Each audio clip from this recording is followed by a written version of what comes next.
Hello friends, तो endocrine physiology लगभग ख़त्म पे है। तो आज हम एड्रेनल मेड्यूला के बारे में पढ़ेंगे। मैंने आपको लास्ट कुछ वीडियोस में एड्रेनल का स्ट्रक्चर बताया है। तो एड्रेनल मेड्यूला क्या है? एड्रेनल मेड्यूला जो है वो एड्रेनल ग्लैंड का इनर मोस्ट पोर्शन है।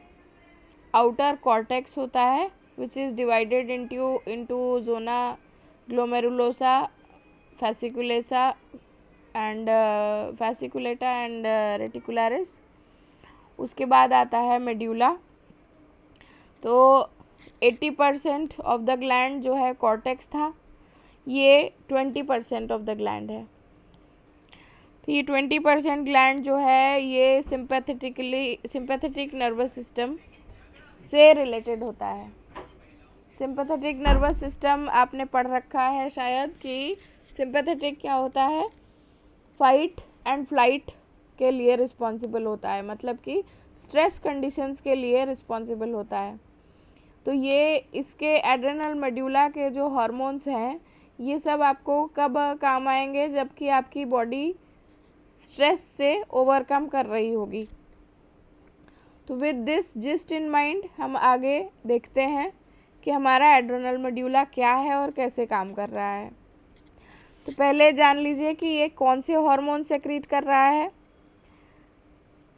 इसके हार्मोन्स हैं एपिनेफ्रिन, नॉरएपिनेफ्रिन और डोपामीन।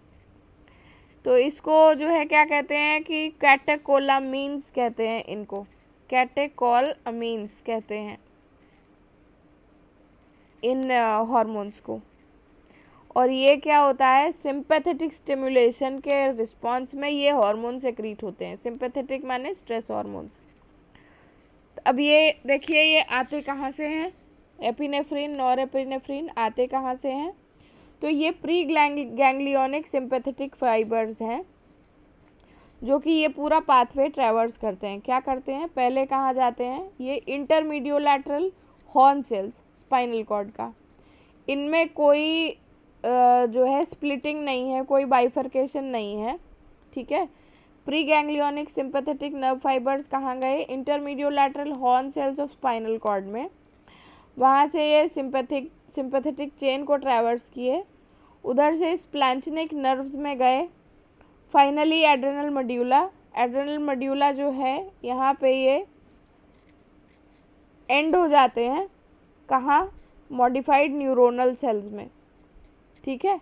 और ये क्या करते हैं कि अपना सेक्रीशन जो कि एपिनेफ्रिन और नॉरएपिनेफ्रिन है इसको ब्लड स्ट्रीम में रिलीज कर देते हैं, ठीक है। तो एक ये फ्लो चार्ट मैंने आपको दिया है, इसको आप एज इट इज़ बना दें तो you will get good marks.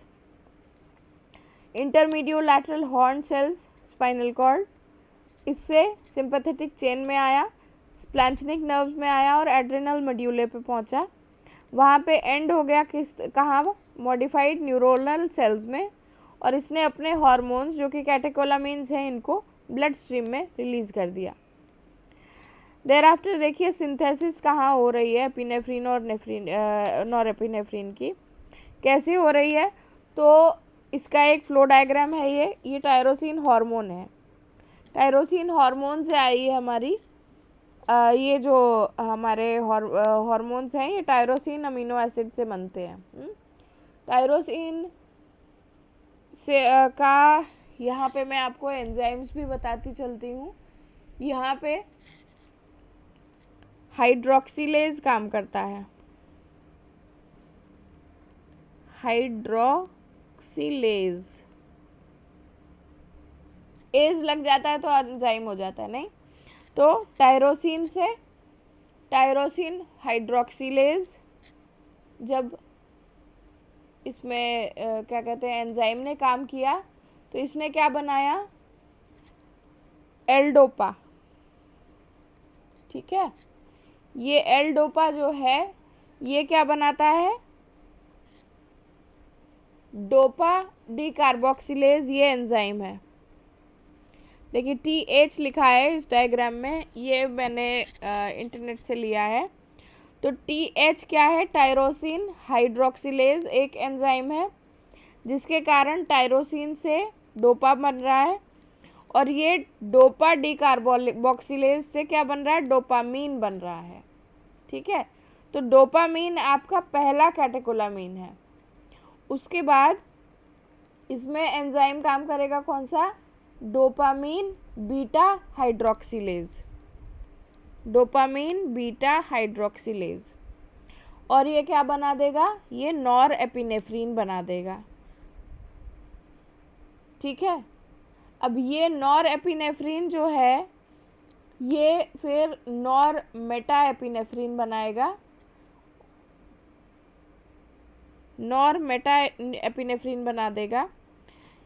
अब ये देखिए, ये जो है ये आप ब्लड स्ट्रीम का देख रहे हैं, तो ये आपके रिसेप्टर हुए अल्फ़ा 2 रिसेप्टर, रिसेप्टर्स की बात अभी मैं बताती हूँ। तो ये नॉरएपिनेफ्रिन जो है ये फाइनली क्या हुआ, ये ऑर्गेनिल अपना इसको ब्लड स्ट्रीम में रिलीज़ कर देगा। ये क्या है, बीटा हाइड्रोक्सिलेज। ये आपकी नॉरएपिनेफ्रिन की सिंथेसिस है। अब ये देखिए ये क्या हो रहा है, ये पूरा इस डायग्राम के अंदर आपको सभी कुछ दिखाया गया है। ठीक है, कैल्शियम ये सेक्रेटरी ग्रैन्यूल्स की बात हो गई, इसमें कैल्शियम जो है ये आकर के अटैच हो रहा है, आप देख रहे हैं। फिर इसका ये बाकी ब्लड स्ट्रीम में से ये वापस कैसे आएगा ये बता रहा है ये डायग्राम। न्यूरोनल अपटेक हुआ, मेटाबोलाइज हुआ ये, और एक्स्ट्रा न्यूरोनल अपटेक हुआ। तो अब इसको हाउ यू विल राइट ये देख लेते हैं। तो after secretion by nerve endings ये क्या होगा, रिमूव होगा फ्रॉम द सेक्रेटरी साइट। ये जो प्रोसेस हो रहा है इस डायग्राम में, इसको आप देखिए, ये क्या हुआ, इसने जितना नॉरएपिनेफ्रिन बना ये जो है ब्लड सर्कुलेशन में आ गया, लेकिन ये ब्लड सर्कुलेशन में जा रहा है तो अपनी जगह पे जा कर के क्या कर रहा है, ये सिंपैथेटिक सिस्टम की तरह काम कर रहा है। तो जब सिस्टमेटिक सिस्टम की तरह काम कर रहा है, systematic nervous system sympathetic nervous system की तरह, तो ये क्या है कि ये आपको स्ट्रेस से कोप अप करने को कह रहा है, लेकिन बॉडी हर समय स्ट्रेस में नहीं रह सकती है।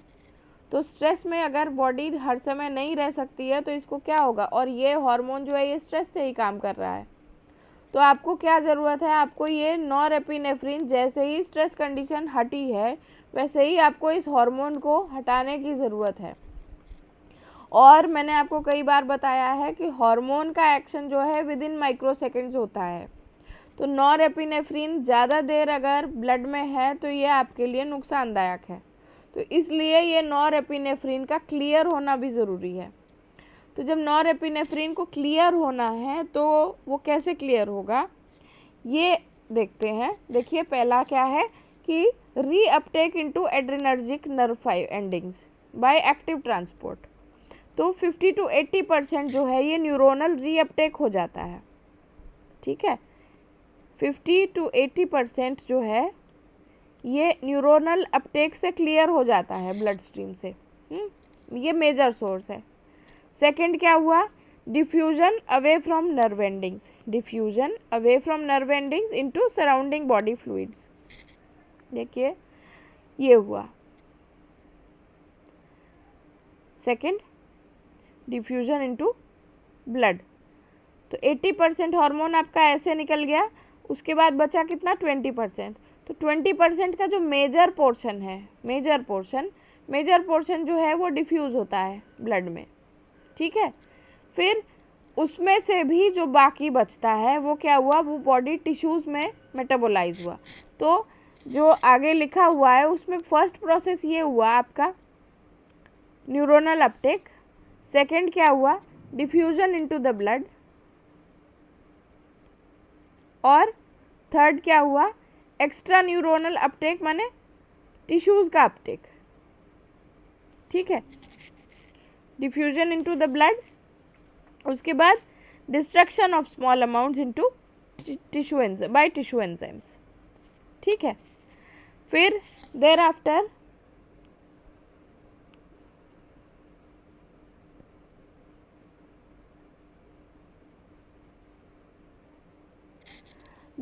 हम देखते हैं कि कौन से फैक्टर्स हैं जो कि इसको रेगुलेट करेंगे। मतलब अगर हम हार्मोन कोई हमारा ब्लड में आ रहा है तो उसका बॉडी को पता चलना चाहिए कि वो कब आ रहा है, कब उसको रिलीज़ करना है। तो आपका नॉरएपिनेफ्रिन की सिंथेसिस को क्या क्या चीज़ें जो है स्टिमुलेट करेंगी। देखिए, आप एक जिस्ट दिमाग में अगर ये है कि स्ट्रेस कंडीशन में या कोई ऐसी कंडीशन जिसमें कि आप कंफर्टेबल नहीं हैं, उस अनकंफर्टेबल पोजीशन में आपका एड्रेनल मेड्यूला एक्टिव हो जाएगा और आपको नॉरएपिनेफ्रिन, एपिनेफ्रिन, कैटेकोलामीन्स की सिंथेसिस को बढ़ा देगा। तो इसमें देखिए, स्टैंडिंग पोजीशन, आप जितनी देर बैठ सकते हैं या जितनी देर आप एक लाइंग पोजीशन में रह सकते हैं, उससे कम देर आपको स्टैंडिंग पोजीशन में लगेगी। आप कुछ देर अगर खड़े रह रहे हैं तो आप फिर बैठना चाहेंगे, ठीक है। तो ये स्टैंडिंग पोजीशन अपने आप में स्ट्रेस है। तो देखिए, स्टैंडिंग पोजीशन क्या करेगी, ये इंक्रीज कर देगी।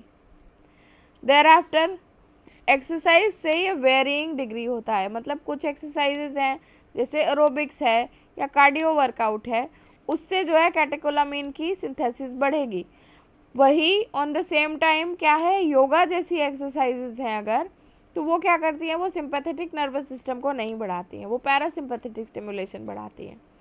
तो इसलिए क्या होगा, योगा में जो है कैटेकोलामीन्स की सिंथेसिस डिक्रीज होगी, जबकि कार्डियो वर्कआउट या एरोबिक एक्सरसाइजेज में क्या होगा, नॉरएपिनेफ्रिन की सिंथेसिस इंक्रीज होगी। देयर आफ्टर इसका एक कंपैरेटिव स्टडी करते चलिए तो बहुत अच्छे से समझ में आएगा। देयर आफ्टर देखिए, बॉडी आई हाइपोग्लाइसीमिया में। अब देखिए, हाइपोग्लाइसीमिया क्या है, अपने आप में स्ट्रेस कंडीशन है। आपकी शुगर जो है, शुगर लेवल, हाइपोग्लाइसीमिया मतलब क्या है, हाइपोग्लाइसीमिया का मतलब इन द ब्लड, ईमिया माने in the blood, hypoglycaemia, hypoglycaemia मतलब less sugar content in the blood, मतलब आपके ब्लड में ग्रॉसली जो ग्लूकोज है वो नहीं है या कम है। तो हाइपोग्लाइसीमिया कंडीशन अपन कब बोलते हैं, जब ये 60-50 जैसी हो जाती है अडल्ट्स में। अब हाइपोग्लाइसीमिया में एकदम से क्या होगा, बॉडी का ग्लूकोज कंटेंट कम हुआ है, कम ग्लूकोज सब जगह जा रहा है, कम एटीपी बन रही है और टिश्यूज़ जो है उनको कॉन्ट्रैक्शन के लिए भी एटीपी नहीं मिल रही है। तो ऐसी कंडीशन में क्या होगा, ये जो नॉरएपिनेफ्रिन या कैटेकोलामीन्स की सिंथेसिस है ये मल्टीपल टाइम्स जो है वो बढ़ जाएगी, ठीक है। ऑन दी अदर हैंड क्या होगा कि हाइपरग्लाइसीमिया, उसमें जो है बॉडी रेस्ट करेगी कि ऑलरेडी इतना सारा मिल रहा है, बाहर से मिल रहा है, तो अब इसको स्टोर करने की वो रहेगी, ठीक है। अब हाइपोग्लाइसीमिया में क्या होगा कि आपके जो पहले के जो स्टोर्स हैं ग्लूकोज के, वो सब टूटेंगे। इसको क्या कहते हैं, ग्लाइकोजेनोलिसिस बोलते हैं, ठीक है। और फिर नॉन ग्लूकोज सोर्सेज से भी आपका एटीपी बनने लगेगा, जैसे प्रोटीन ब्रेक डाउन होने लगेगा।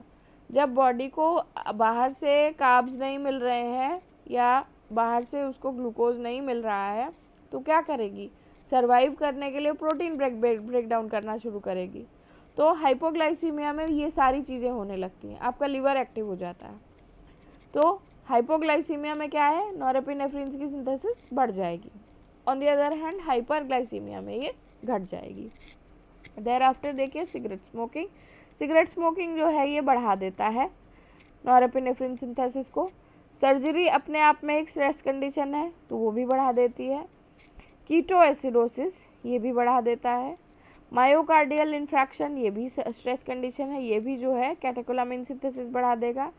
और एनी टाइप ऑफ एनेस्थीसिया भी बढ़ा देगा। फिर जो एक इम्पॉर्टेंट क्वेश्चन आता है वो है रिसेप्टर्स। तो रिसेप्टर्स आपको जानना होगा कि एड्रेनल मेड्यूला में 2 रिसेप्टर्स हैं मेनली, ब्रॉडली, अल्फा रिसेप्टर्स हैं और बीटा रिसेप्टर्स हैं। Alpha divided into 1 and 2, alpha 1 and alpha 2, beta into beta 1, beta 2 and beta 3। और ये दोनों ही रिसेप्टर्स जो है ये जी प्रोटीन्स को यूज़ करते हैं। आपने GPCR कपलिंग पढ़ा है, जी प्रोटीन कपल्ड रिसेप्टर्स, ठीक है। तो ये एक बहुत इम्पॉर्टेंट क्वेश्चन है, ये आपको याद होना चाहिए, पता होना चाहिए। देयर आफ्टर आपको रिसेप्टर्स के फंक्शंस मालूम होने चाहिए। तो फंक्शंस में क्या है देखिए, इसमें भी आपको यही बात ध्यान में रखनी है कि सिंपैथेटिक नर्वस सिस्टम जैसा ये काम करेगा। सिंपैथेटिक क्या करता है, जीआईटी को रेस्ट दे देता है, ठीक है, जीआईटी को रिलैक्स कर देता है। उसी तरीके से फंक्शंस देखिए, ये फंक्शंस अल्फ़ा के हैं, ये बीटा के हैं। तो अल्फ़ा के फंक्शंस क्या होंगे, वैसोकंस्ट्रिक्शन, आइरिस डायलेशन, ये this is something you need to mug up, इसमें समझने जैसा बहुत कुछ नहीं है। फिर इंटेस्टाइनल मसल और स्फिंक्टर दोनों का रिलैक्सेशन, ब्लैडर का कॉन्ट्रैक्शन और न्यूरोट्रांसमीटर्स का रिलीज, ये अल्फा रिसेप्टर का काम है। दूसरा vasodilation, cardio acceleration, then increase in myocardial strength, intestinal relaxation, uterus relaxation, bronchodilation, calorigenesis and glycogenolysis, ये जो है बीटा 2 रिसेप्टर्स का काम है। लाइपोलिसिस, ब्लैडर वॉल का रिलैक्सेशन और थर्मोजेनेसिस, ये इसके फर्दर फंक्शंस हैं। तो ये एक मैंने आपको ओवरव्यू बता दिया। और सिंथेसिस और सिक्रीशन, ये मैंने आपको इस वीडियो में बताया है। इनमें से जो क्वेश्चंस बनते हैं, एक तो ये आपका जो क्या कहते हैं सिंथेसिस है, तो उसमें ये फ्लो डायग्राम आपका डायरेक्ट क्वेश्चन है। देयर आफ्टर आपका ये जो डायग्राम है, ये एक डायरेक्ट क्वेश्चन है कि ये एक्ट कैसे करता है, इसका मोड ऑफ एक्शन, रिलीज,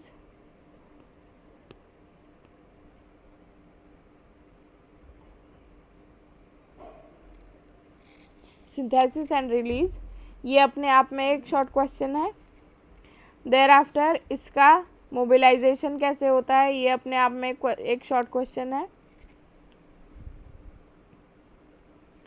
फिर हाउ इज इट कंट्रोल्ड, ये अपने आप में एक शॉर्ट क्वेश्चन है। तो इस वीडियो के अंदर आपके लिए 4-5 शॉर्ट क्वेश्चंस हैं, तो इनको अगर आप इस तरह से ही लिख देंगे तो you will fetch full marks. Thank you so much. अगले वीडियो में हम इसके एक्शंस और इसके इफ़ेक्ट्स देखेंगे। तो please like, share and subscribe if you like my content. Thank you.